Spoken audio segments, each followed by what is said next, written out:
For more on Samsung White's win. Thank you very much, Riv. Guys, here on the Think Tank.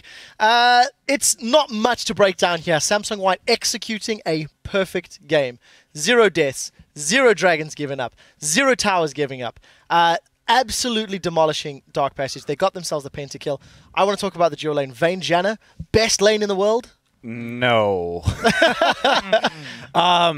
Within the context of their composition, it was fine, but when you pick that when you don't even know what the enemy's going to pick, and, you know, Thresh Jinx is a lane where, yes, if you can get a shield onto Vayne and you can get that tumble, it can hurt, but you run into a real risk if you are tumbling like that to getting flayed into traps. I mean, there's so much hard CC that you're probably going to lose, and you also can get poked out as well. So it's just mechanics practice. Come on. Yeah. So it managed to work out for them. I want to ask probably the Talon versus Orianna.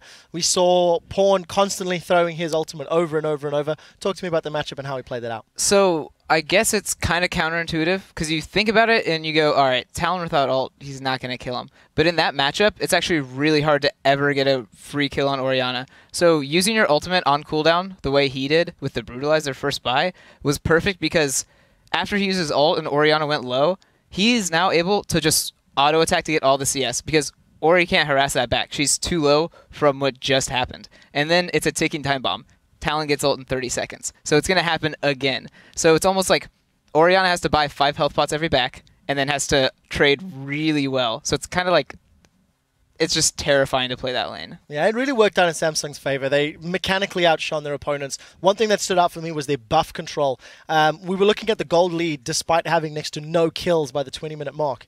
7 blue buffs and 6 red buffs over the course of the game.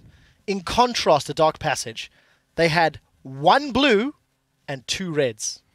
I mean, when you can't even control your own jungle, there's literally no way you're actually going to be able to be relevant and stay in this game. No, and not only that, but they were basically Samsung White was running from red buff to blue buff on the enemy side over and over again while the mid turret was still up. There's not really a way to get out-rotated harder than that. I mean, that's... Because basically, when you still have that mid-outer up, you should always be able to reach your other buff faster. And Dandy also, it must be said, I mean, we were just taking a look at some of the information from this game. Dandy was 3 levels up very early in this game by about 15 minutes. And they did that just through objective control and buff stealing and dragons mostly. So it was pretty impressive jungling from Dandy on the whole. And then, you know, I want to talk about the Vayne pick a little bit because this is something we're likely to see a bit more in this tournament with big-time Vayne players like Imp and Uzi. First Vayne of the tournament and secures a Pentakill. Yeah, and it won't be the last because when you leave the Alistar up and you are on red side, then if they take it and they put it up in the top lane, Vayne is one of those champions through the percent damage and the true damage that will be able to deal with this. Because when Alistar comes in, especially if you have some sort, like if you have Vayne there and you have a zoning tool to keep the rest of the team out, you can quickly burst down a hyper tank. It's good against Maokai as well. Very quickly before we get to the replay. Okay, just one thing. So sending Vayne top against that, I think better teams are going to be able to realize that kind of fault with a top lane and not allow that to happen. When Vayne went top, it was very predictable. They should have been able to see that coming after the bot turret fell, and if they were just able to lane swap, they could have avoided that. But it was kind of like Dark Passage wasn't really aware they're going to do this, and after Alistar was stuck top against Vayne, it was just now they're going to bleed turrets. And that's exactly what happened. We talked about the Pentakill. Let's pull this one up onto your screens. It is the first Pentakill here, day 2 of the World Championships between Prolly and Monty. Let's talk through this clip as we roll it out, because as Monty said, Impin' ain't easy. Impin' ain't easy. Well, I mean, coming in here, I mean, Naro just dies to the burn right there. And it looked a little risky for him. He gets hit by the traps and the Alistar knock-up, but gets saved right there by Mata. And then Dandy's there for a little bit more protection.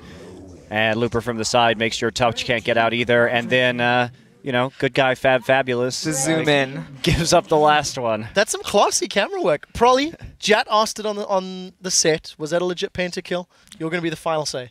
I would say yeah, because that cow was not going to get away. No, there was no way. He accepted his fate, and he's like, I'm going to think about what to buy now. And just opened up his shop.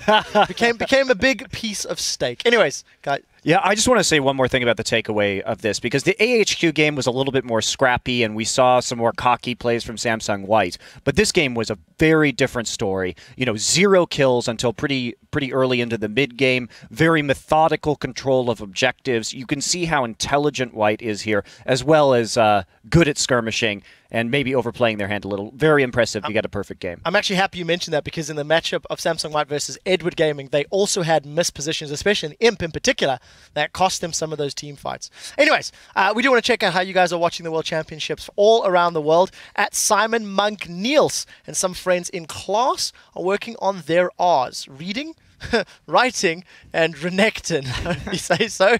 And from Crumbs, he writes, this is how I worlds. You may have the best view, but of course he's looking at us, so yeah, well played, dude. And then at Jack Doonan, he proves that even down under, they're chanting TSM.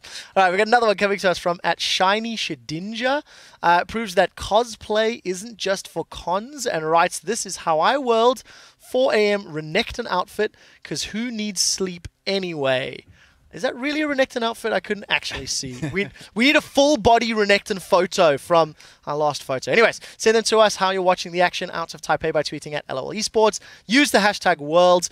In our next match, North America's Team Solo Mid will square off against the Taipei Assassins for what could be the second team to make it to quarterfinals. We're going to take some shots of a second. TSM in a huddle. Hey, the General's there.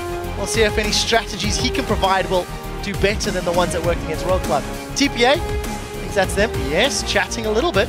Those are serious faces. They definitely don't want to disappoint their home crowd. Don't go anywhere. We'll be right back.